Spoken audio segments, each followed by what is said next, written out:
حالا نوبت هرس خوردن تینا. نه و حالا نوبت افشاگری منه علیه یک بازیگر، یک پسر بچه‌ای که بازیگره و داشته پیش میرفته همینطوری تا به این برسه که جایزه اسکار هم بهش بدن. یعنی باور کن میتونسته به اونجاها هم قضیه برسه. چند روز پیش BBC جهانی، BBC انگلیسی، به دلیل پخش یک مستند که راجع به زندگی، شرایط زندگی کودکان در غزه بوده عذرخواهی میکنه و مینویسه که این مستند نقایص بسیار جدی داشته و مستند رو از روی پلتفرم‌های خودشون حذف میکنن. حالا دلیلش هم این بوده که پسر بچه‌ای که در این مستند اسمش عبدالله هستش و بیشتر بهش میپردازیم، این پسر بچه فرزند یکی از مقامات دولتی حماسه، یعنی فرزند معاون وزیر کشاورزی حماس بوده. ولی تو این فیلم گفته نشده بوده و در این فیلم گفته نشده و مثل یه شهروند عادی بوده. راوی این داستان اصلا این آقا بوده در این مستند. در این فیلم گفته نشده، این بعداً مشخص میشه. برای همینم BBC مستند رو حذف میکنه، بسیار هم تحت فشار قرار میگیره. حتی 500 چهره رسانه‌ای در خود بریتانیا اعتراض میکنن، از جمله گری لینکر. و در کنفرانس خبری که کیر استارمر با دونالد ترامپ داشت هم یکی ازش راجع به این مستند سوال میکنه. البته که خود BBC این مستند رو نساخته بودش، شرکت سازنده‌ای بوده تحت عنوان هویو فیلم که اون ساخته بوده که حالا میگم ما نمیدونستیم و بعد یه دوره گفتم ما میدونستیم نگفتیم و اصلا خیلی ماجراها داشته. مثلا اونجا BBC عربیک و اینا هم هست، یعنی من میخوام ببینم که نمیرن سوال کنن از کسایی که میتونم براتون توضیح بدم فرهنگ اون کشور یا اون چیزا بیشتر و بهتر. آره اتفاقا مثلا من از علی بپرسم، برای که خودش هفته پیش یه افشاگری رو در مورد BBC جهانی و ارتباطش با طالبان انجام داد، خیلی هم خبرساز شد. علی اینو بگو خیلی کوتاه، خواهش مثلا چطور امکان داره این اتفاق بیفته در بیت؟ کوتاه ببین BBC اصولا شروع کرده به اینکه برون سپاری بکنه ساختن خیلی از این مستنداش. این به این معنا نیست که BBC دخیل نیست توش، اتفاقا هستش، منتها به جای اینکه پول فیلمبردار بده، به جای اینکه پول مترجم بده، به جای اینکه پول تهیه کننده بده، بخش بزرگی از اینها رو میده به این کمپانی هایی که در واقع تهیه میکنن این مستندا رو براش. ولی سردبیران BBC مدام باید اینها رو نگاه بکنن. خب و اینجوری هم نیست که BBC بره بهشون بگه برو بساز، معمولا برعکسه. یعنی این پروداکشن کمپانی‌ها که تهیه میکنن فیلم‌ها میان به BBC میگن ما اینو داریم یا این سوژه رو داریم، پول میدی بریم بسازیم. یه نکته این وسط وجود داره. ببین BBC روی کاغذ خب میگه این قوانین رو باید رعایت کرد. یادتون باشه حماس سازمان تروریستی هستش در بریتانیا. کاری که BBC کرده نقض قوانین ضد تروریسم بریتانیا است، نقض تحریم‌های بریتانیا چون بهشون پول دادن ها. ولی ببین بعضی موقع اون سردبیری که در داخل BBC میشینه به اندازه‌ای به قول معروف بایسه یا طرف داره تو ذهنش که ممکنه در قانون بگه من بی‌طرفم، ولی به محض اینکه میگه ما یه بچه‌ای رو پیدا کردیم میتونه راوی باشه، این بچه اینجوری شده، این بچه اونجوری شده، میگه عجب قصه‌ای بریم بسازیم، بدون اینکه اون بایس رو یا اون چیزی که BBC میگه طرفداری تو قانون BBC میگه طرفداریت مثل لباس میمونه، دم در اینو میگن دم در بذارش وارد شو، این کارو نمیکنه. این که حالا البته ما بحث مفصلم کردیم دیگه علی، اون دفعه گفتم بحث بودجه ها رو گفتم برای رسانه که گفتی که نه اینطوری نیست که دولت، بله مشخصه که در یک کشور دموکراتیک دولت نمیتونه بره دستور بده که شما باید این هدف رو پیش ببری، اما در انتخاب سردبیرانش میتونه کسانی داشته باشه. به هر حال سردبیرانی انتخاب میشن که دولت نمیتونه آخه سردبیر انتخاب کنه واسه رسانه اینجا. به هر حال به BBC زیادی داره اعتبار میدی. نه سلسله مراتب انتخاب افراد بسیار هوشمندانه است. دولت نیست، سیستم طوری خیلی پیچیده است، نمیخوام وارد این بشم ولی ممنونم که اینو اشاره کردی و من مخالفم البته با این که BBC رو بذاریم کنار. آره مهم نیست، مهم این اسکار. میخوام این پسر آقای عبدالله رو معرفی کنم به بینندگانمون و نظر اونا رو بدونم، ببینیم چجوری میشه همچین اتفاقی میفته. این عکسی که میبینین عکس همین پسر بچه است که در مستند BBC حضور داشته، ولی در مستندها و پوشش خبری کانال 4 انگلیس هم مداوم حضور داشته این پسر بچه. خب حالا این پسر بچه از کودکی آموزش دیده بوده، هم برای زبانش، هم برای اینکه اصلا چطور پروپاگاندای گروه تروریستی حماس رو بتونه تبلیغ کنه و پیش ببره، بفروشه در واقع. یه چیزی هم که میخوام بگم اینه که این 7 اکتبر و حمله تروریستی حماس به اسرائیل به نظر من مشابه اتفاقی بود که در ایران و سر مهسا افتاد. میگم چرا. از این لحاظی که بعد از اتفاق مهسا واقعا اهداف حقیقی بسیاری از این گروه ها و فعالان سیاسی، حتی تحلیلگرها و چهرهایی که در رسانه‌ها حضور پیدا کرده بودند، به ناگهان مشخص شد. هدفشون چیه؟ تفکر سیاسیشون. به قول آقای طاهری خوب گفتن، باید پرچمامون رو در بیاریم بگیم کجا وایسادیم، و به نظر من اون اتفاق دست همه رو کرد، دست خیلی‌ها رو کرد. 7 اکتبر هم به باور من یک نقطه عطف تاریخی بود که دست خیلی ها رو، خصوصا نگاهی که به نگاه یهود ستیزانشون، نه فقط بحث اسرائیل ستیزی، نه یهود ستیزی خیلی هم به نظر من اینجا مشخص شد، از رسانه، از تحلیلگر، از فعال حقوق بشر. خب این آقای دیوید کالیر که این افشاگری رو انجام داده، مثل خودت و روزنامه‌نگار برجسته تحقیقی هستش، من کارش رو دنبال میکنم.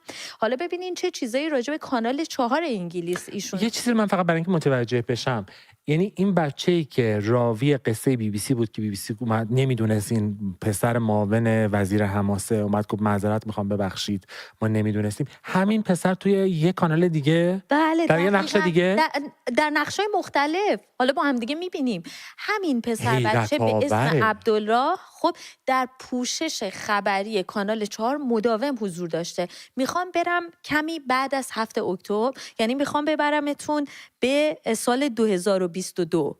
خب تو سال 2022 10-11 سالش بوده این عبدالله. خب این نوامبر سال 22 در اخبار کانال 4 اونجا پوشش خبری حضور پیدا کرده. خب و تازه یه فردی هم اونجا کنار دستش بوده که به عنوان پدرش معرفی شده، که باباش هم نیست، که باباش هم نبوده. حالا میخوام با هم دیگه ببینیم و ببینین که این بچه چه نقشی ایفا میکنه در این پوشش خبری. ببینیم.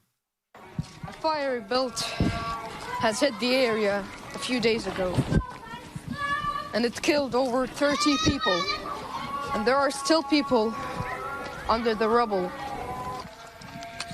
We first met 13-year-old Abdullah in Khan Yunis last month. Now the city he and his family fled to from northern Gaza is the latest focus of Israel's offensive.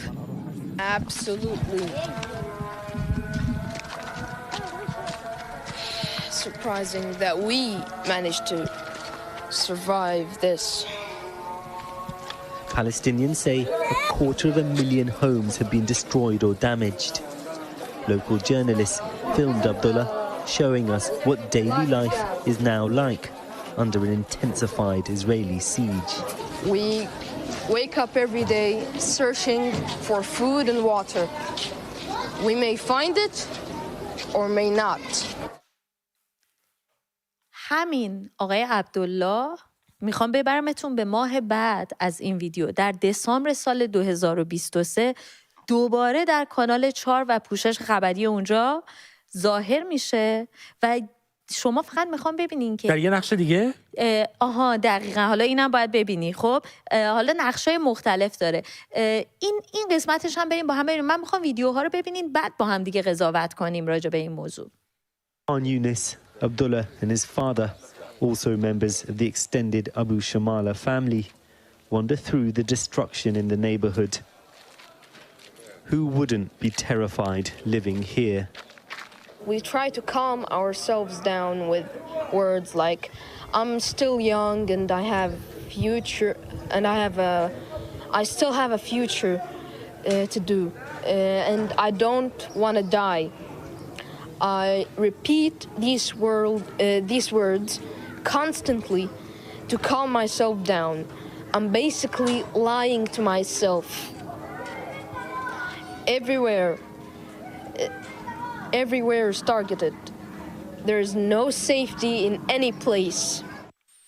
منم بودم میدونید انقدر این بچه خوب تربیت شده که هر فیلمسازی حیران میشه، فکر میکنه چه جواهری رو پیدا کرده که میتونه راوی باشه. ولی خب این بچه رو در واقع اولا این بچه ازش سوء استفاده شده، اینو بگیم.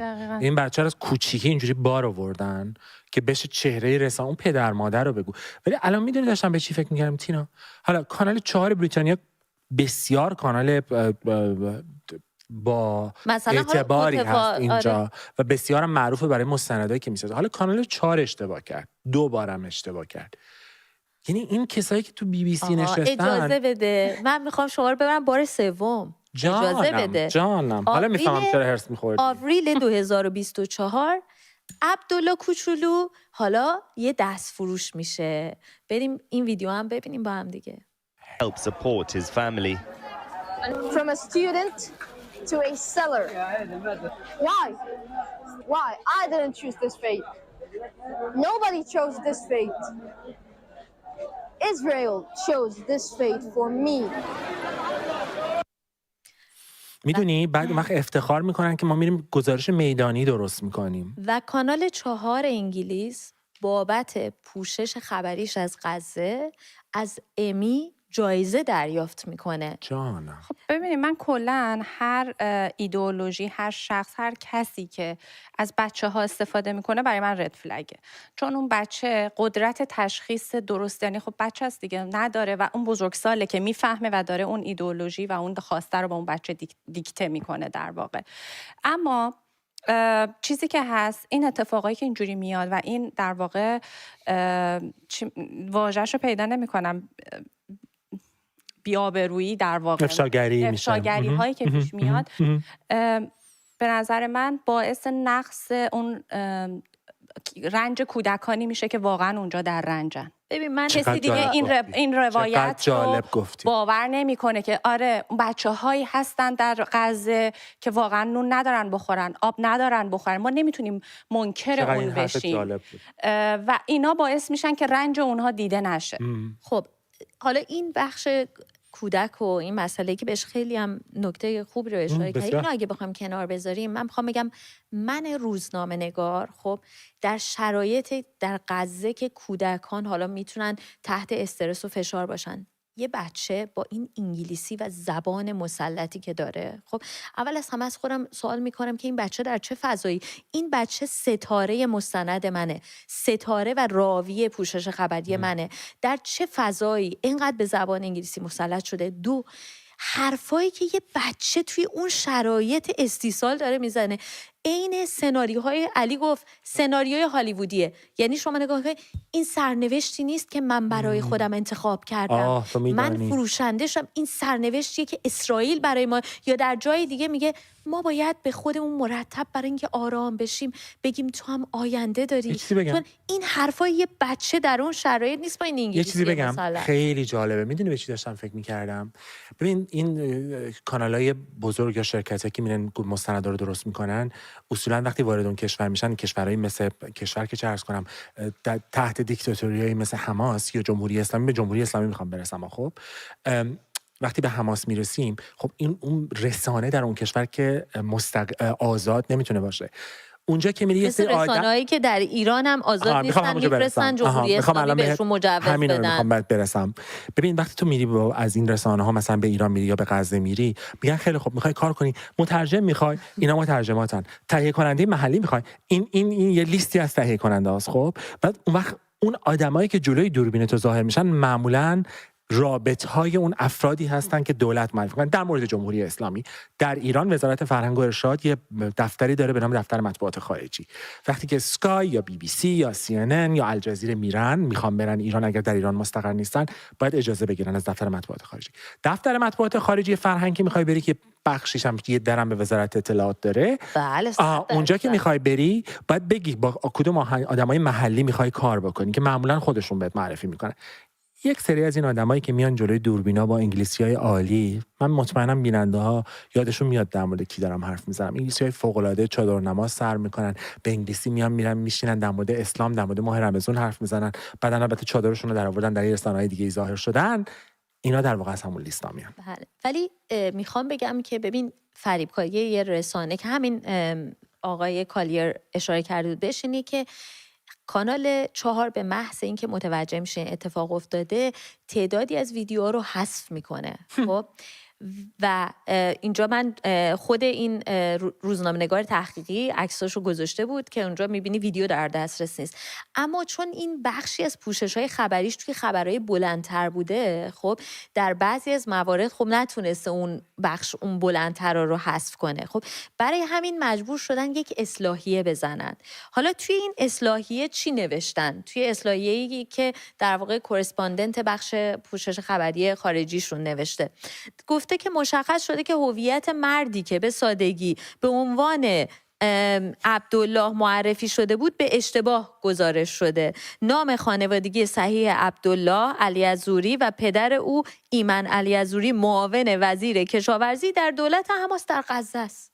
به همین راحتی. خب اما میخوام معذرت خواهی ولی نکردن. حتما کردن. آره حالا به یه نوعی یه اصلاحیه زدن. ولی میخوام بگم که اصلا میخوام اینو تمومش کنیم با نتیجه گیری که خود این روزنامه نگار کرده. برای اینکه بحث ما اینجا در واقع نه این کودک، نه بحثمون رسانه هست. خب حالا بحثمون اتفاقا رسانه هست، ولی ببین این نتیجه گیری مهمیه. این آقا میگه که اینا باید معذرت خواهی کنن. معذرت خواهی نکرد. یه چیزی خواهم گفتم میگه که این موضوع فقط درباره یک کودک بازیگر یا یک کانال خبری نیستش. خب میگه که رسانه‌های بریتانیا تبدیل به تریبونی برای تروریست‌های اسلامگرای افراطی شدن و اشاره میکنه که سم یهود ستیزی رو در بریتانیا پخش کردن و برخی از شهروندان بریتانیایی ناآگاهانه تبدیل شدن به یک سری زامبی‌های ضد اسرائیلی و ضد یهودی که اینو من جدا دیدم.